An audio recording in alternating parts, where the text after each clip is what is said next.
সম্মানিত ভিউয়ার্স, আসসালামু আলাইকুম। নতুন একটা এই কৃষি ব্লগে আপনাদের স্বাগতম। আমাদের এলাকায় এই খুব সুন্দর এই বছর যেটা হাইলকুন্দ বলে আমাদের গ্রাম্য ভাষায়, এটা বাড়া করছে। তো হাইলকুন্দ যেটা বলে এটাতে অনেক সুন্দর মোটামুটি দান হয়েছে। আপনারা দেখেন, এই আমার ভিডিও স্ক্রিনে দেখা যাচ্ছে। তো সর্বপ্রথম আমার ইউটিউবের সকল সাবস্ক্রাইবার, আমার ফেসবুকের সকল ফ্যান ফলোয়ারকে এই নতুন একটা ভিডিও, নতুন একটা এপিসোডে স্বাগতম জানাই আমি। তো আমাদের আজকে যেই ধানটা করছে, এই ধানটা দেখছেন অনেক সুন্দর ধান হয়েছে মোটামুটি। এই ভালো জাতের, উন্নত জাতের, যিনি আমাদের দিদার ভাই, আমার সুপরিচিত, আপনাদের সবারই সুপরিচিত। উনি বলবেন এই জমিটা উনি অনেক সুন্দরভাবে ধান চাষ করছেন। আপনারা দেখেন পুরো জমিটা আমি আগে আমার ভিডিও স্ক্রিনে আপনাদেরকে দেখাইতেছি। এই সিজনের পরিবেশটা অনেক সুন্দর। মোটামুটি গ্রাম অঞ্চলে ধানে, তারপরে এইদিকে শিম ক্ষেত, মোটামুটি পুরা এলাকায় সুন্দর একটা পরিবেশ এখন। তো যাই হোক, আমাদের গ্রামের এই উত্তর পাশের যে বিলটা আছে, এই বিলটায় আমাদের কৃষি উদ্যোক্তা আমাদের দিদার ভাই অনেক সুন্দর করে ধান চাষ করছেন। তো এই সর্বপ্রথম আমি ওনাকে জিজ্ঞাসা করবো এই ধানটার নাম কি ধান। এই ধানটা মোটামুটি বাম্পার ফলন হয়েছে। দিদার ভাই বলেন, এই আপনাকে সর্বপ্রথম আমার ইউটিউব চ্যানেল, ফেসবুক পেজে আমি স্বাগতম জানাই। আপনি অনেক সুন্দর করে দুইটা জমিতে ধান করছেন।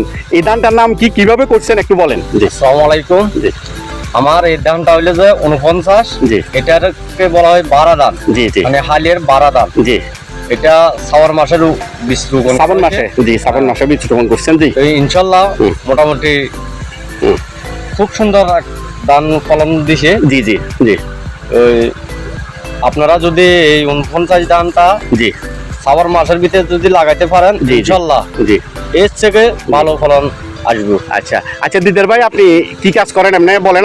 আপনি তো অনেক একজন পরিশ্রমী মানুষ, অনেক সুন্দরভাবে আমি অনেক দিন থেকে দেখতেছি আপনি চাষাবাদ করতেছেন, ক্ষেত খামার করতেছেন, ঠিক আছে। আপনি কি কি চাষ করছেন এই সিজনে, এই শীতের সিজনে কি কি চাষ করছেন একটু বলেন। আমার এই সিমি আছে, জি, তারপরে লাউ আছে, জি, আর ধান আছে। আর কি কাজ করেন আপনি? আমার কর্ম হলো যে কৃষি কাজ করেন। আচ্ছা, যাও, কৃষি কাজ করে জীবন ধারণ করেন, ঠিক আছে। তো আপনি কৃষিতে মোটামুটি এই যে বর্তমানে কীটনাশকের দাম বেশি, তারপরে আপনার বীজের দাম বেশি, এটার জন্য কোনো কিছু বলা আছে কিনা আপনি বলেন। তো অবশ্যই আছে। জি, বলেন। এটা পোষায় আসছে না, জি, এত ফলন হইলো। জি, জি, এখন একটা বদলের দাম, জি, সিমের দাম, সার ফসফেটের দাম, জি, ওষুধ কীটনাশকের দাম। জি, জি, আমরা এখানে যা বিক্রি করি, জি, তার 2 গুণ যায় যে খরচ। জি, জি, জি, বলেন।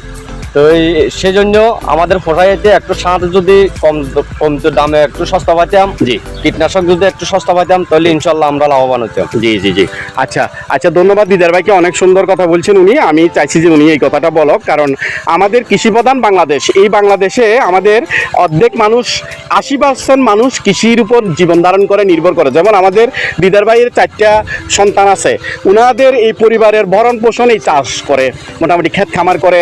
উনার পাম্প মেশিন আছে, পাম্প মেশিন চলতেছে, এখন বিভিন্ন জমিতে পানি দিচ্ছেন।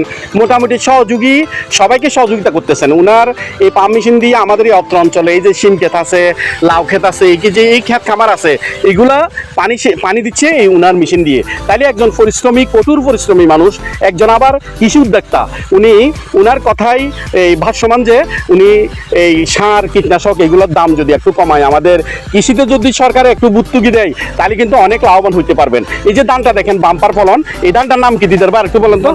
49, হ্যাঁ 49। এটা কি হাইব্রিড জাতীয় ধান? হাইব্রিড জাতীয়, এক হিসেবে হাইব্রিড জাতীয়। আচ্ছা আচ্ছা, যাও, কেমনে তো ফলন ভালো হয়েছে। আপনি এখানে কত এই করাতে আর কি, আমাদের এখানে করাতে কটন পাইতে পারে একটু বলেন তো। এটাতে 60 টন আর কি, 60 টন, 3 হিসেবে 60 টন। এক টিনে ক কেজি ধান এটা বলেন? 12 কেজি ধান। আচ্ছা, যাও, তো এটা শতকে বলছেন নাকি করাতে বলছেন? 2 শতকে মানে 48 কেজি, 48 কেজি ধান পাবো। আমার মনে হচ্ছে আরো বেশি পাবে ধানগুলার। মোটামুটি বাম্পার ফলন আমরা দেখতেছি, অনেক ভালো লাগতেছে।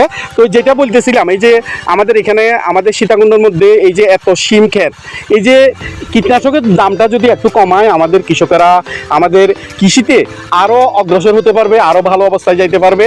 এই যে দেখেন আমরা এখানে কত সুন্দরভাবে শিম ক্ষেত করছে আমাদের এই বারকুণ্ড মান্দারিটোলা দিয়ে গ্যাস লাইনের পাশে এই জমিগুলা। প্রত্যেক জনের একটা জমিও এখানে মোটামুটি এই অনাবাদি রাখে নাই, প্রত্যেক জমিতে সুন্দরভাবে আবাদ করছে। তার মধ্যে এখানে দিদার ভাই অন্যতম। দিদার ভাই এখানে সবজি চাষ করছেন, লাউ চাষ, এদিকে ধান চাষ করছেন, মোটামুটি সব কিছু পরিবারের ভরণ পোষণ আমাদের এখানে ওনার দিদার ভাইদের মতো 80 জন লোক কৃষির উপরে ডিপেন্ডেবল, কৃষির উপরে নির্ভর, কৃষিকাজ করে পরিবারের চাহিদা মিটাইতেছে। তাইলে অতএব আমি সরকারের সুদৃষ্টি কামনা করবো এই বিষয়ে। এই কৃষিখাতে সার, কীটনাশক, বীজ এগুলো যদি একটু দাম কমায় তাহলে আমাদের কৃষিতে আরও অগ্রসর হবে। বাংলাদেশ কৃষি প্রধান দেশ হিসেবে সার্থকতা আসবে। কৃষক যদি লাভবান হয় প্রত্যেক জমিতে আবাদ করবে, প্রত্যেক জমিতে ক্ষেত খামার করবে, আমরা তরিতরকারি সস্তায় পাবো। আমার সব ভিডিও কন্টেন্টে আমি সবসময় বলি আমাদের তরিতরকারি সস্তা করতে হলে আমরা কৃষিতে ভর্তুকি দিতে হবে, সারে ভর্তুকি দিতে হবে। সরকারের এই খাতকে যদি একটু গুরুত্ব দেয়, একটু অগ্রসর করার জন্য সরকার যদি এই খাতে দৃষ্টি রাখে তাহলে আমাদের অদূর ভবিষ্যতে আমাদের কৃষি অনেক উন্নত হবে। আমাদের এই কৃষি খাতে আরও উন্নয়ন আসলে আমরা সব কিছু সস্তায় কিনতে পারবো, সব কিছু সস্তায় খাইতে পারবো। তো আমি আশা রাখবো যে সবাইকে একটু সুদৃষ্টি দেওয়ার জন্য ভিডিওটা শেয়ার করে আমাদের কৃষি অধিদপ্তরকে জানান দেওয়ার জন্য, সরকারকে জানান দেওয়ার জন্য একটু সবাই সহায়তা করবেন।